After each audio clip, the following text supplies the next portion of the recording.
wabarakatuh. Alhamdulillah berjumpa kembali di pelajaran PAI. Nah, gimana nih anak-anak kabarnya di rumah? Semoga tetap semangat ya belajarnya. Dan terima kasih juga kepada ayah dan bunda yang sudah membimbing dan menemani Ananda belajar di rumah.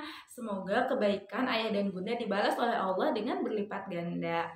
Nah, di video kali ini kita akan belajar tentang Quran Surat An-Nas. Tetapi sebelum kita mulai belajar, alangkah lebih baiknya kalau kita berdoa terlebih dahulu ya. Nah, adapun doanya yuk kita baca bersama-sama. Bismillahirrahmanirrahim. Rabbi zidni ilma warzuqni fahman. Nah, semoga Allah memberikan ilmu dan juga kefahaman kepada kita ya. Nah, kita akan belajar tentang Quran Surat An-Nas ya. Nah, Surat An-Nas merupakan salah satu surat pendek yang ada di dalam Al-Quran. Hanya terdiri dari 6 ayat saja. Nah, Surat An-Nas merupakan surat yang ke-114 ya di dalam Al-Quran.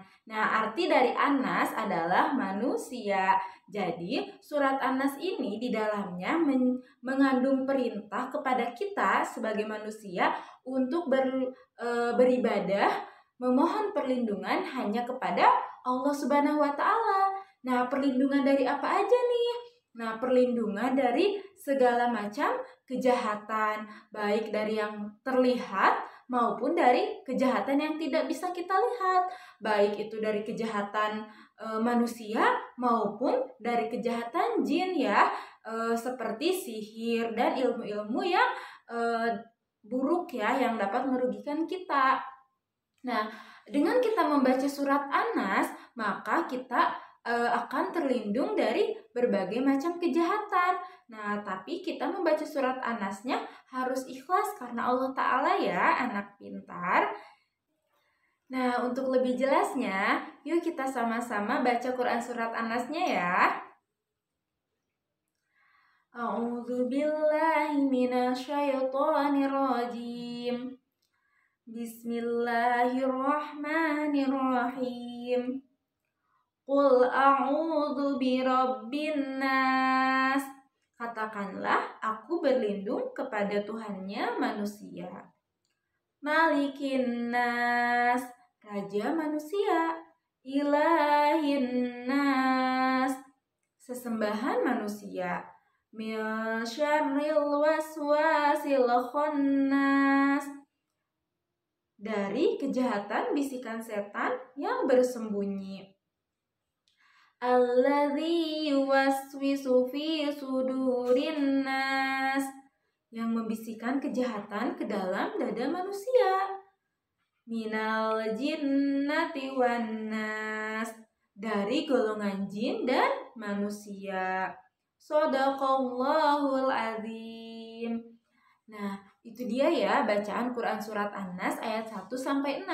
Nah, di dalam Quran Surat An-Nas ayat 1-3 ini dijelaskan bahwa kita berlindung kepada Tuhannya manusia, Raja manusia, dan sesembahan manusia, yaitu Allah Subhanahu wa Ta'ala. Nah, kemudian di ayat keempat, kelima, dan keenam itu merupakan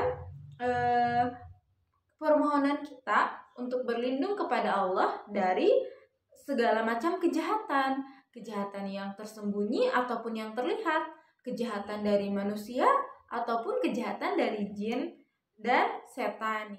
Nah, lalu apa sih isi kandungan Quran Surat An-Nas ayat 1-6 ini? Nah, diantaranya yaitu dengan kita membaca Quran Surat An-Nas ayat 1-6, kita akan selalu ingat Allah di setiap saat dan dimanapun kita berada. Nah, dengan kita mengingat Allah, kita nggak akan merasa takut. Kenapa? Karena di setiap kejadian yang menimpa kita, itu semua atas kehendak Allah Subhanahu wa Ta'ala. Kita nggak akan merasa takut, kita nggak akan merasa was-was. Karena apa? Karena Allah membersamai kita. Allah yang menguasai semuanya. Nah, kemudian yang kedua yaitu kita akan selalu ingat bahwa hanya Allah lah yang merupakan penguasa manusia. Tidak tidak ada yang menguasai kita selain Allah ya. Kita itu adalah miliknya Allah, kita berasal dari Allah dan kita juga akan kembali kepada Allah dan kita beribadah juga untuk Allah. Nah, itu dia ya anak pintar.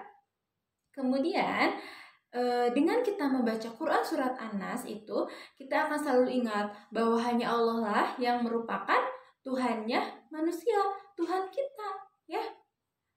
Qul a'udzu birabbin nas, malikin nas, ilahin nas. Nah, itu ya. Kemudian selanjutnya yaitu kita selalu berusaha untuk menghindari bisikan-bisikan yang mengajak kepada kejelekan. Ketika kita ingin berbuat kejelekan, ketika kita ingin berbuat jahat, kita akan ingat bahwa Allah melihat kita, bahwa Allah mendampingi kita, bahwa Allah membersamai kita. Dengan demikian, kita nggak akan jadi tuh berbuat kejahatan ya. Karena apa? Karena Allah Maha melihat, Allah melihat kita. Nah, semoga dengan kita mempelajari isi dan arti Quran surat An-Nas ayat 1-6, kita dapat mengamalkannya dalam kehidupan sehari-hari ya. Nah, anak-anak di rumah juga tetap hormat dan patuh kepada orang tuanya ya. Dan ingat jaga sholatnya ya, anak soleh dan soleha. Sekian, kita tutup dengan membaca hamdalah bersama-sama ya. Alhamdulillahirobbilalamin. Assalamualaikum warahmatullahi wabarakatuh.